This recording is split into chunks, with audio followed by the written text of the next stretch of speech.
اعوذ باللہ من الشیطان الرجیم، بسم اللہ الرحمن الرحیم۔ بہت مدت پہلے دور دراز کے ایک ملک میں یہ قاعدہ تھا کہ اس ملک کے لوگ ہر سال اپنا بادشاہ بدلتے تھے۔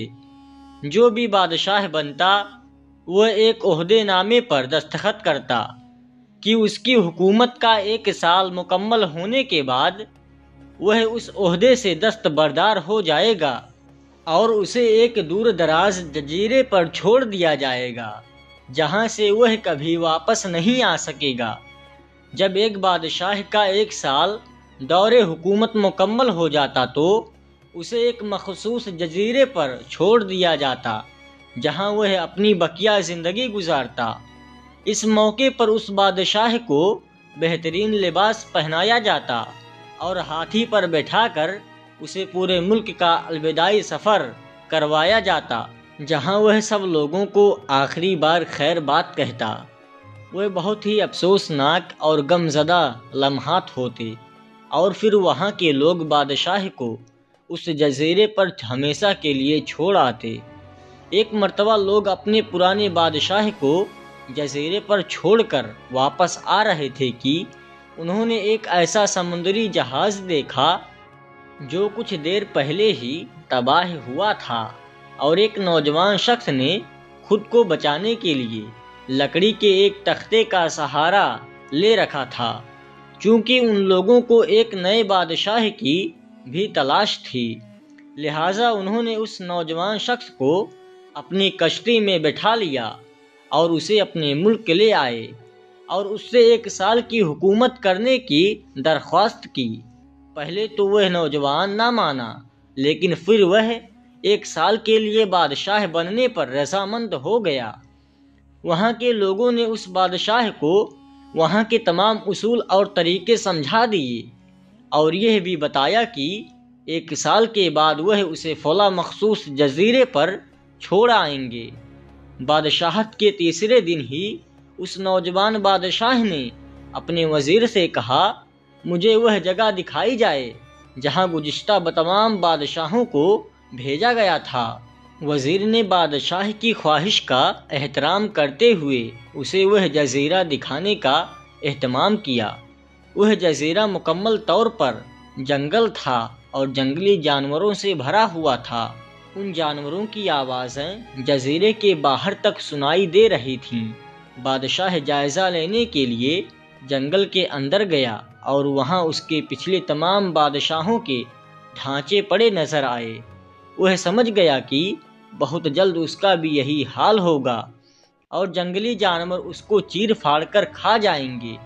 ملک واپس پہنچ کر بادشاہ نے مضبوط و توانا جسم کے 100 مزدور اکٹھا کیے اور ان سب کو جزیرے پر لے گیا اور حکم دیا جنگل کو 1 ماہ میں مکمل طور پر صاف کر دیا جائے، تمام خطرناک جانوروں کو مار دیا جائے اور تمام فالتو درختوں کو کاٹ دیا جائے۔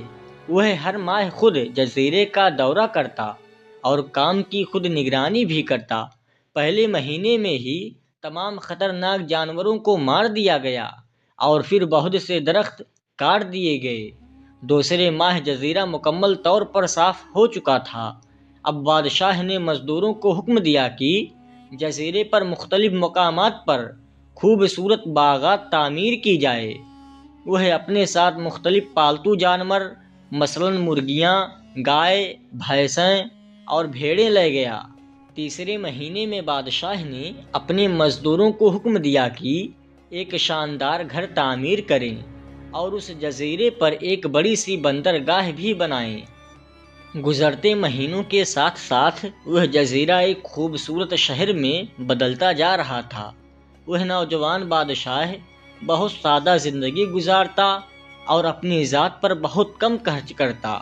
اپنی بادشاہت کا زیادہ تر کمائی کو وہ جزیروں کو بنانے میں لگا دیتا۔ 10 ماہ گزر جانے کے بعد بادشاہ نے اپنے وزیر سے کہا، میں جانتا ہوں کہ 2 مہینے بعد مجھے بھی جزیرے میں چھوڑ دیا جائے گا، لیکن میں ابھی سے وہاں جانا چاہتا ہوں۔ وزیر اور دوسرے وزراء اس بات پر متفق نہیں ہوئے اور بادشاہ سے کہا، آپ کو 2 ماہ مزید صبر کرنا ہوگا۔ تاکہ سال مکمل ہو جائے۔ سال پورا ہو جانے کے بعد ہی آپ کو اس جزیرے پر چھوڑ دیا جائے گا۔ بالآخر 2 ماہ مکمل ہو گئے اور بادشاہت کا 1 سال ختم ہو گیا۔ ریت روایت کے مطابق وہاں کے لوگوں نے اپنے بادشاہ کو شاندار لباس پہنایا اور ہاتھی پر بٹھایا تاکہ وہ اپنی رعایا کو خیر آباد کہہ سکے۔ یہ بادشاہ اپنی الوداعی تقریب پر بہت ہی خوش تھا۔ لوگوں نے اس سے پوچھا، اس موقع پر تمام گزشتہ بادشاہ تو رو رہے تھے لیکن آپ ہنس رہے ہیں، آپ کے اس قدر خوش ہونے کی کیا وجہ ہے؟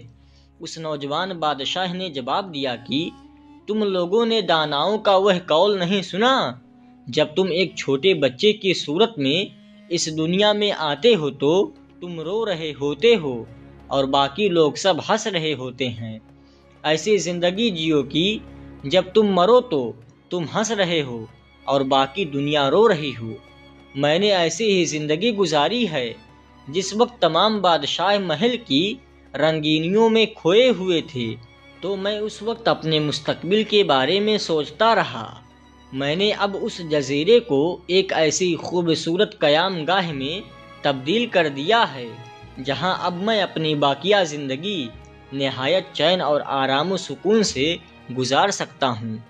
اگر آپ لوگوں کو یہ کہانی تھوڑی سی بھی اچھی لگی ہو تو اس ویڈیو کو ایک لائک کر کے چینل کو سبسکرائب کر لیں تاکہ اس چینل پر آنے والی ویڈیو سب سے پہلے آپ تک پہنچ جائے۔ ہم ملتے ہیں کسی دوسری ایک نئی کہانی کے ساتھ، تب تک کے لیے اللہ حافظ۔